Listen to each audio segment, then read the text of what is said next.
Hello everyone and welcome back to Math Postmaster. আৰম্ভ কৰোঁ আমাৰ আজিৰ সেশনটো।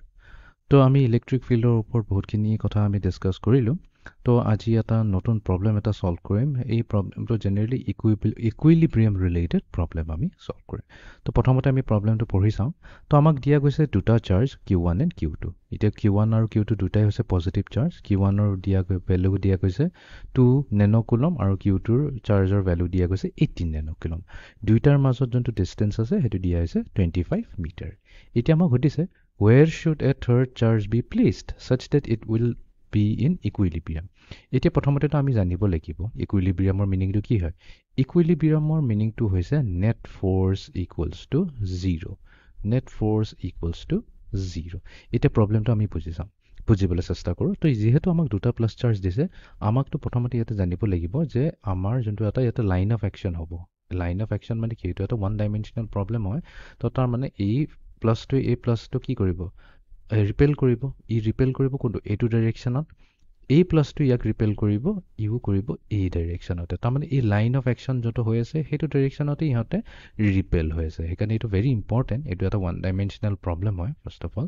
এতিয়া নেক্সট আমাৰ যোনটো মেইন কাম হৈছে এতিয়া এই আমাৰ যোনটো লাইন অফ ফ'ৰ্চ আছে সেই লাইন অফ ফ'ৰ্চত কোনোবা এটা পাৰ্টিকুলাৰ পজিশ্যনত আমি এনেকুৱা এটা থাৰ্ড চাৰ্জ এটা ৰাখিব লাগিব ছাচ ডেট সেই চাৰ্জটোৱে কোনো নেট ফ'ৰ্চ এক্সপিৰিয়েঞ্চ নকৰে। চ' লেটছ চে আমি এটা টেষ্ট চাৰ্জে লৈছোঁ প্লাছ। এই টেষ্ট চাৰ্জটো লৈ পেলাই আমি এইটো বিচাৰি উলিয়াব লাগিব যে এই লাইন অফ একশ্যনত একচুৱেলি বহুত দূৰতো ৰাখিব পাৰোঁ, বাট এজ লং এজ এইটো লাইন অফ একশ্যনত থাকে যে এই চাৰ্জটো আমি ক'ত ৰাখিম, এইখিনিত ৰাখিম নে এইখিনিত ৰাখিম নে এই লাইনত থাকিবলৈ কোনখিনি পজিশ্যনত ৰাখিম ছাচ ডেট তাৰ ওপৰত যোনটো নেট ফ'ৰ্চটো লাগিব সেইটো সদায় 0 হ'ব। এতিয়া আমি প্ৰবলেমটো বুজিবলৈ চেষ্টা কৰোঁ। তো এইটো বস্তু একচুৱেলি এইখিনিতে মাজতে ক'তবা থাকিব লাগিব, নট এক্সেক্টলি হাফ ৱে, বাট মাজতে ক'তবা থাকিব লাগিব। কেলে? বিকজ আমাক কৈছে নেট ফ'ৰ্চ ইকুৱেলছ টু 0। যদি চাৰ্জটোৱে কোনো ফ'ৰ্চ এক্সপিৰিয়েঞ্চ কৰা নাই তো তাৰমানে কি আছিলে, তাৰ মিনিংটো এইটোৱে বুজাই আছে তাৰমানে এইটো কেছত আমাৰ সেই পাৰ্টিকুলাৰ পইণ্টত কোনো ইলেক্ট্ৰিক ফিল্ডে নাই। নেট ইলেক্ট্ৰিক ফিল্ডটো 0 হ'ব লাগিব, সেইকাৰণে সি একো নেট ফ'ৰ্চ পোৱা নাই।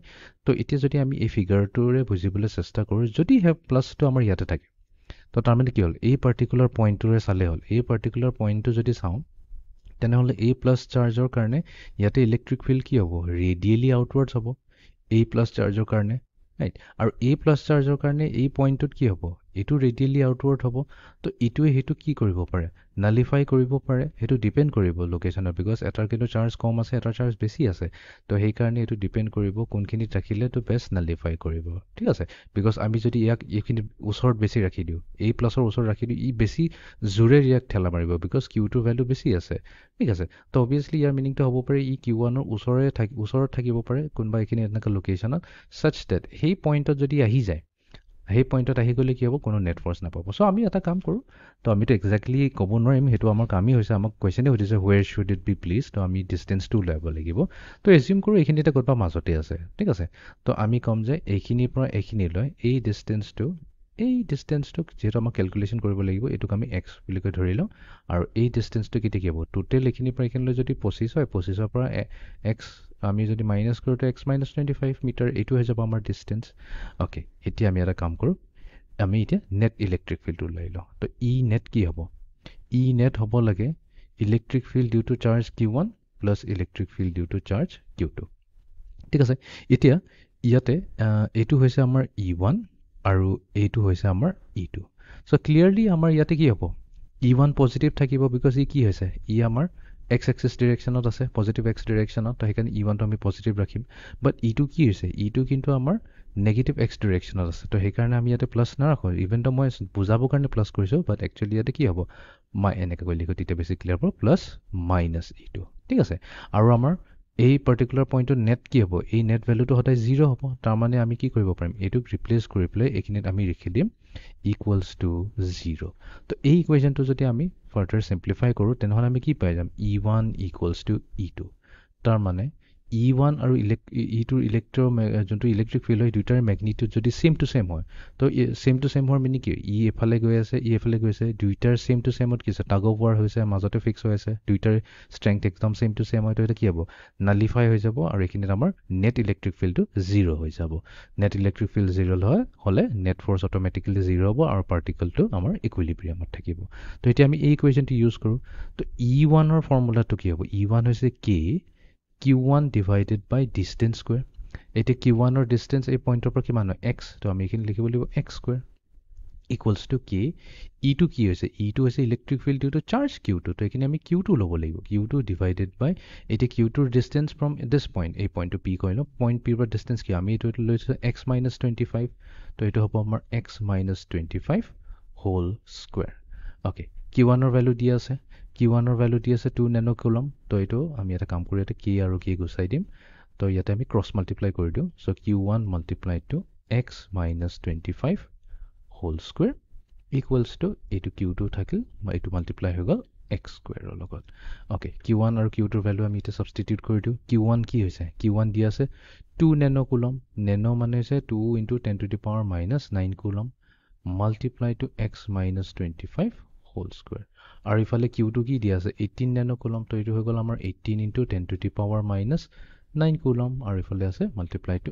x square আমিতো ইমিডিয়েটলি এই দুটা হেৰি কৰি দিব পাৰিম গুচাই দিব পাৰিম দুইটাকে যদি 10 to the power minus 9 ৰে ডিভাইড কৰো ঠিক তেনেকৈ 2 1 * 2 2 9 * 18 তো ইফালে আছে আমাৰ x minus 25 whole square equals to ইফালে আছে আমাৰ 9x square ঠিক আছে এতিয়া আমি এটো কি কৰিম সিম্পলিফাই কৰিম তো সিম্পলিফাই কৰিবৰ কাৰণে এটো হৈ গ'ল আমাৰ x square minus এটা কাম কৰো এটো ইজিলি সিম্পলিফাই হৈ যাব আমি এটো খুলিবই না লাগে দুইটা পারফেক্ট স্কয়ার আছে তো হৈ গ'ল এফালে x minus 25 আৰু এফালে হৈ যাব plus minus 3x ঠিক আছে তো x হৈ যাব equals to 25 plus minus 3x actually এটো 3x তো আমি এফালে লৈ আনিব লাগিব তো এটো হৈ যাব আমাৰ minus plus 3x plus x equals to 25 ঠিক আছে এটো আমি এতিয়া সলভ কৰিব লাগিব এতিয়া তাৰ মানে এটোৰ মিনিংটো কি হৈ যায় আইদাৰ minus 3x হ'ব পাৰে বা plus 3x হ'ব পাৰে আমি minus 3x টো যদি লওঁ গণ্ডগোল হৈ যাব যদি আমি minus 3x plus x equals to 25 কৰি দিও